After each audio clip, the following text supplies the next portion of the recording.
Hola, bienvenidos a un video más de su canal Fisiconautas. Ahora le toca el turno a la presión. Vamos a hablar sobre la presión. La presión P ejercida por una fuerza sobre el área A es la relación entre la magnitud de esa fuerza y el valor del área. Esta fórmula se expresa como presión igual a fuerza entre área. La fuerza viene a ser el peso del cuerpo, que lo podemos calcular haciendo masa por gravedad. Vamos a suponer que tenemos un bloque y este bloque está ejerciendo su peso, que es una fuerza con que la Tierra lo atrae, está ejerciendo ese peso o esa fuerza sobre esta área o esta superficie. Ahora, vamos a considerar también el mismo bloque, pero ahora puesto en otra posición. Ahora todo el peso o la fuerza está asentada en esta área que es más grande que esta. Aunque los dos bloques tienen el mismo peso o ejercen la misma fuerza, las presiones que ejercen no son las mismas. Este bloque asienta o reparte todo su peso en un área más pequeña. Por eso aquí el área es más pequeña. Y eso va a generar mucha presión. Mientras que este bloque, el mismo peso, dado que es el mismo bloque, reparte todo ese peso en un área mayor. Esta área es más grande, esto hace que la presión que ejerce este bloque sea más pequeña que esta. Es decir, cuando todo el peso del cuerpo se asienta en un área pequeña, entonces vamos a generar mucha presión. Pero si hacemos que el peso del cuerpo se reparta en un área más grande, la presión que se va a ejercer es más pequeña. Los objetos puntiagudos o filosos tienen poca área de contacto y ejercen mucha presión. Ejemplo, las agujas, los cuchillos.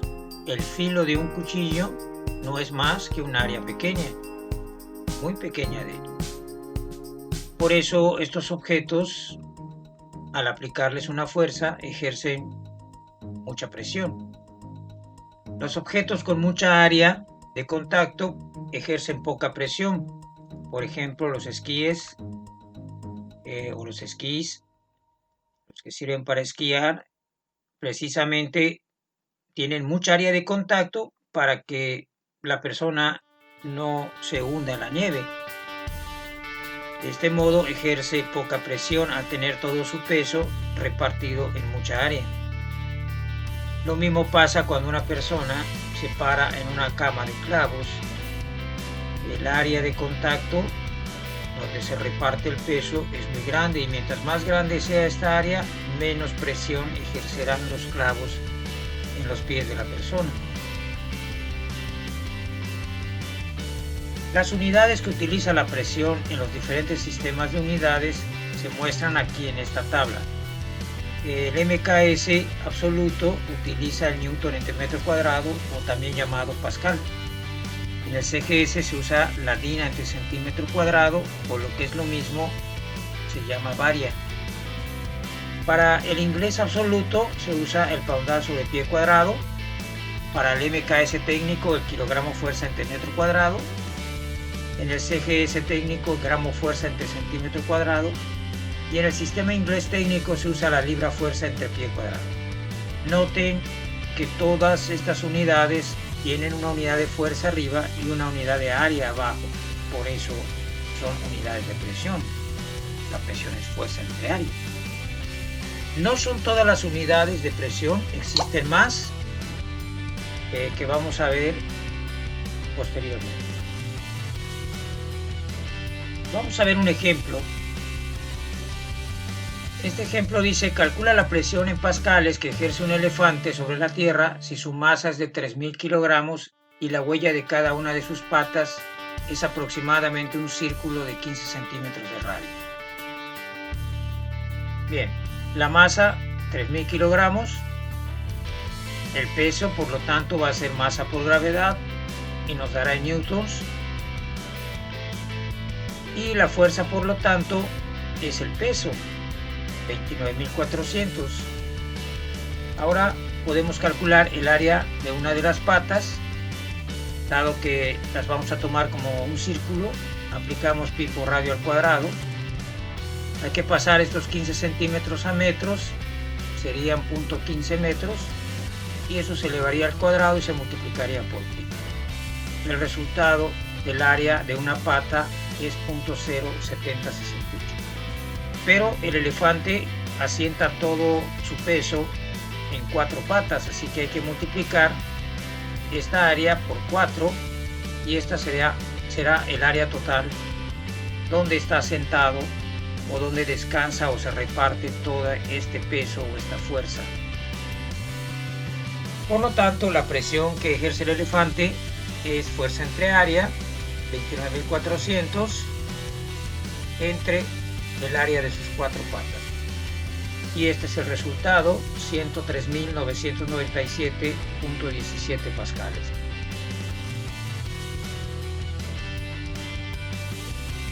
Ahora vamos a hablar sobre la presión atmosférica. El aire, como cualquier sustancia que está cercana a la Tierra, pues es atraído por ella. Es decir, el aire también tiene peso porque también la Tierra lo atrae. Debido a esto, la capa atmosférica que envuelve a la Tierra y que alcanza una altura de decenas de kilómetros, ejerce una presión sobre los cuerpos que están sumergidos en ella. Esta presión se denomina presión atmosférica. Aquí vemos a una persona que está a nivel del mar y tiene una columna de aire muy grande arriba de él. Está sintiendo todo el peso de la atmósfera. Entonces esta persona está sintiendo más presión que esta, porque esta ya no está a nivel del mar. Es decir, abajo de él hay una capa de aire o una columna de aire que ya no lo está presionando. Ahora solo lo presiona esta columna, que es más pequeña. Y si la persona llega a pasar a un lugar más alto, pues ahora disminuye la columna de aire que está encima de la persona y disminuye la presión atmosférica. O sea, la presión atmosférica disminuye conforme nos vamos hacia arriba.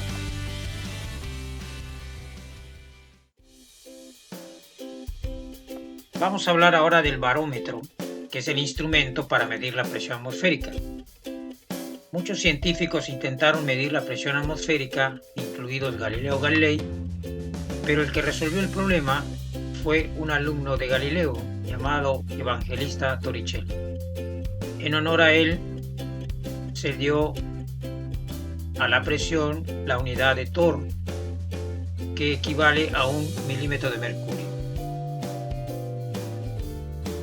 ¿Cómo funciona un barómetro o cómo resolvió Torricelli el problema de medir la presión atmosférica? Bueno, lo hizo de una manera muy ingeniosa. Agarró un tubo aproximadamente de 1 metro de alto y lo llenó de mercurio. Luego puso su dedo en la parte de arriba y luego invirtió el tubo y lo puso dentro de una cubeta que tenía mercurio también. El tubo estaba lleno de mercurio. Al invertir el tubo y quitar su dedo en la parte de abajo, el mercurio empezó a caer, creando un vacío en la parte de arriba, hasta que la columna de mercurio se detuvo, se quedó estacionaria, y Torricelli lo único que tuvo que hacer es medir la altura de esa columna. Y se dio cuenta que la columna medía 76 centímetros de mercurio. Aquí hay un error, hay una M de más, que equivale a 760 milímetros de mercurio, o también llamado una atmósfera. todas estas unidades, estas cantidades representan la presión atmosférica en diferentes unidades. En pascales equivale a 1.013 por 10 a la 5, en barias equivale a 1.013 por 10 a la 6, y en libras sobre pulgada cuadrada equivale a 14.66. ¿Por qué la presión atmosférica equivale a 76 centímetros de mercurio? Porque al estar cayendo el mercurio y quedarse atorado aquí, ya no sigue bajando. Torricelli se preguntó, ¿quién está sosteniendo a esta columna? ¿Por qué la columna ya no sigue cayendo? Bueno, pues porque la está sosteniendo la presión atmosférica que está entrando aquí por la cubeta. En la parte abierta de la cubeta entra el aire de la atmósfera y es la atmósfera la que está sosteniendo a la columna de mercurio. Por eso Torricelli dijo que la presión atmosférica sería equivalente a la presión que ejercería una columna de 76 centímetros de mercurio. Y de esa manera brillante pudo medir la presión atmosférica. Bien, aquí está el procedimiento que él utilizó. Tapó el tubo, luego lo invierte, quita su dedo y el mercurio empieza a caer hasta que se queda atorada la columna, y su único trabajo fue medir después la altura de esa columna, que equivalen a 760 milímetros o 76 centímetros. Como lo hizo con mercurio, pues entonces son 760 milímetros de mercurio o 76 centímetros de mercurio. Además, inteligentemente lo hizo con mercurio porque el mercurio es muy denso. Si este experimento se hiciera con agua, pues la columna sería mucho más grande. El mercurio es 13.6 veces más denso que el agua. Por lo tanto, la columna con agua hubiera sido 13.6 veces mayor que los 76 centímetros. Aproximadamente 1030 centímetros de agua. O sea, estamos hablando de una columna de poco más de 10 metros de altura. El experimento hubiera sido muy incómodo si se hiciera con agua. Por eso él eligió inteligentemente el mercurio. Los barómetros actuales pues ya son más sofisticados. Este fue el de Torricelli y ahora existen barómetros más modernos para medir la presión atmosférica. Ahora, la presión hidrostática es aquella que un fluido en reposo genera por su propio peso. Y cuando digo fluido me refiero no solo a un gas, sino también a un líquido. Vamos a suponer que tenemos un cilindro que está lleno de un fluido y en ese fluido vamos a tomar o a imaginar que existe un cilindro de líquido o de fluido que viene a ser este que está en color azul y está dentro del fluido del recipiente. La parte de aquí viene a ser la superficie del recipiente y este cilindro de líquido o de fluido, poniendo que es agua, vamos a suponer que este cilindro es de agua, está la parte superior a una altura H1 de la superficie, mientras que la parte de abajo está a una altura H2 de la superficie. La parte de arriba de ese cilindro tiene un área A, obviamente la parte de abajo también tiene la misma área, y en la superficie está actuando la presión atmosférica, dado que este recipiente está abierto a la atmósfera. Bien, hay alturas aquí que vamos a considerar H1 más H, como dice esta ecuación, pues sería igual a H2 a toda esta altura. Si despejamos H, entonces H sería H2 menos H1. O sea, H2 menos H1 viene a ser la altura de ese cilindro del líquido imaginario que estamos contemplando aquí dentro del fluido. M va a ser la masa de ese cilindro y B va a ser el volumen del cilindro de agua.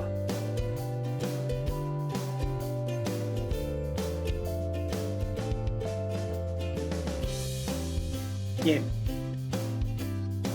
hay aquí tres fuerzas actuando en el cilindro de agua, que serían la fuerza que actúa en el área de arriba del cilindro, la fuerza 2 del líquido que ejerce en la parte de abajo del cilindro, y también tendríamos el peso de este cilindro imaginario aquí de fluido.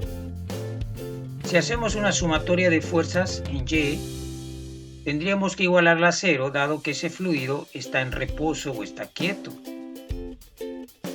Y entonces tendríamos, en ese caso, que esa sumatoria sería la fuerza 2 hacia arriba positiva menos la fuerza 1 negativa porque va hacia abajo, y el peso negativo porque va hacia abajo. Tomaremos esta parte de la ecuación y vamos a despejar la F2. La fuerza 2, la fuerza que está aquí abajo, ejerciéndose en esta área, que es igual aquí a la de arriba, sería igual a la fuerza 1 más el peso.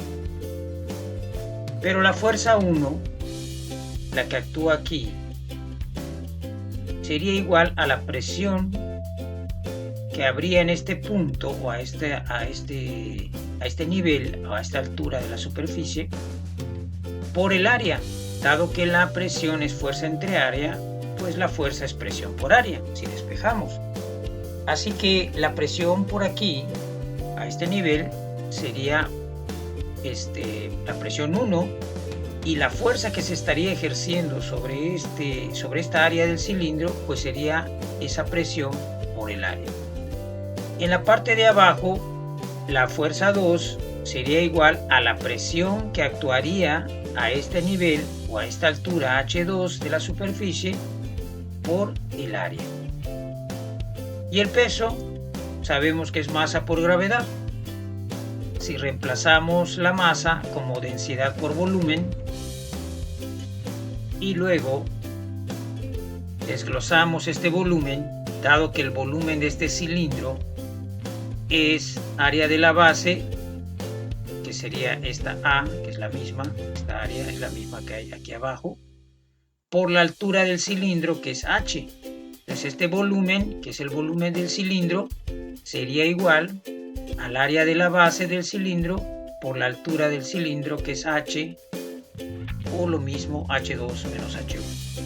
Bien, entonces quitando aquí el volumen y colocando área de la base por la altura, nos quedaría que el peso sería igual a esto: densidad del fluido por gravedad por área por altura del cilindro.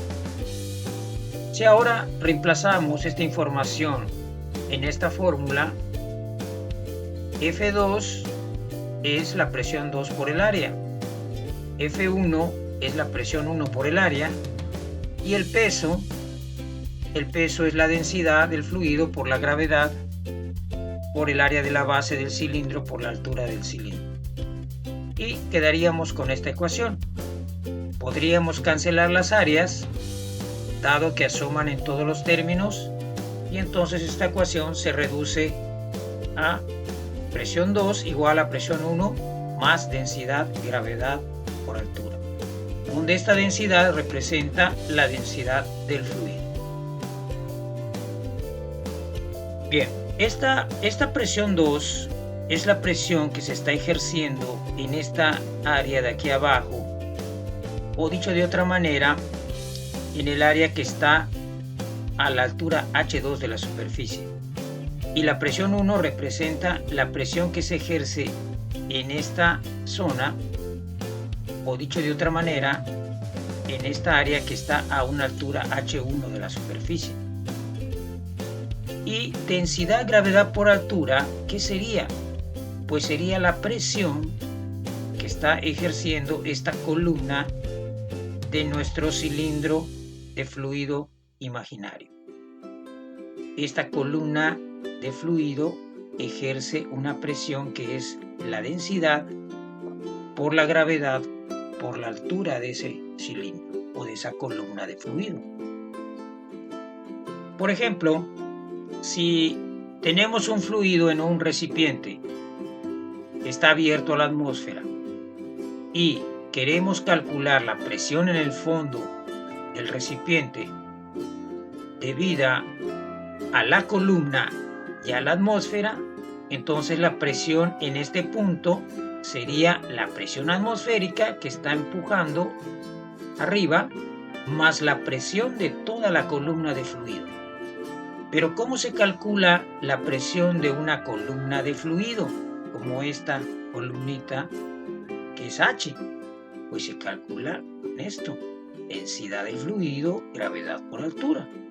Por eso aquí agregaríamos este término que es la presión que ejerce esta columna de fluido. Noten que esta fórmula relaciona la altura, o sea, si este recipiente fuera más ancho, la presión sería la misma, dado que la altura de la columna no cambia. Es decir, la presión hidrostática de una columna de fluido no depende del ancho, sino de la altura de la columna. Mientras más alta es la columna y más nos vamos al fondo, más presión hidrostática vamos a sentir. Entonces la presión que habría aquí en el fondo, que es la presión 2, sería la suma de la presión atmosférica más la presión de la columna, que me lo da de esta forma. Para resumir, la presión hidrostática entonces, que es la presión de una columna de fluido, sea un gas o un líquido, se puede calcular multiplicando la densidad del fluido por la gravedad por la altura de esa columna de fluido. Estamos hablando de un fluido en reposo. Fíjense, por ejemplo, acá tenemos varios recipientes que tienen diferentes formas, pero la presión en el fondo de todos estos recipientes es la misma. ¿Por qué? Porque todos tienen la misma altura respecto al fondo, ¿sí? Entonces la presión aquí en el fondo es la misma para todos ellos. La presión hidrostática depende de la altura, no del ancho o de la forma del recipiente. Y cuando queremos tomar no solo la presión de la columna, sino también queremos agregar la presión de la atmósfera que está arriba del fluido, entonces ya estaríamos hablando de una presión absoluta. La presión absoluta es cuando a la presión hidrostática le agregamos la presión atmosférica. Esto no va a ocurrir cuando tengamos los recipientes abiertos a la atmósfera. Y aquí les voy a poner un ejemplo de cómo se reemplazarían las unidades en la fórmula de la presión hidrostática. Por ejemplo, si estamos en el MKS, la densidad se da en kilogramo metro cúbico, la gravedad en metros sobre segundo cuadrado y la altura se da en metros. Se cancela este metro con este metro cúbico y entonces estas tres unidades, kilogramo metro entre segundo cuadrado, estos tres son el newton. Y al cancelar este metro con aquí abajo me quedaría metro cuadrado. Entonces, la unidad de presión que me quedaría, si trabajo en el MKS con esta fórmula, sería newton entre metro cuadrado, o lo que es lo mismo, pascales. Si trabajamos en el CGS, tendríamos algo parecido. La densidad se da en gramo entre centímetro cúbico, la gravedad en centímetros sobre segundo cuadrado y la altura se daría en centímetros. Haríamos algo similar, cancelamos estos centímetros con este centímetro cúbico y nos queda centímetro cuadrado. Y el gramo por centímetro entre segundo cuadrado, estos tres, son los que forman la unidad de fuerza llamada DINA. Entonces, en el sistema CGS, las presiones se dan en DINA sobre centímetro cuadrado o varias.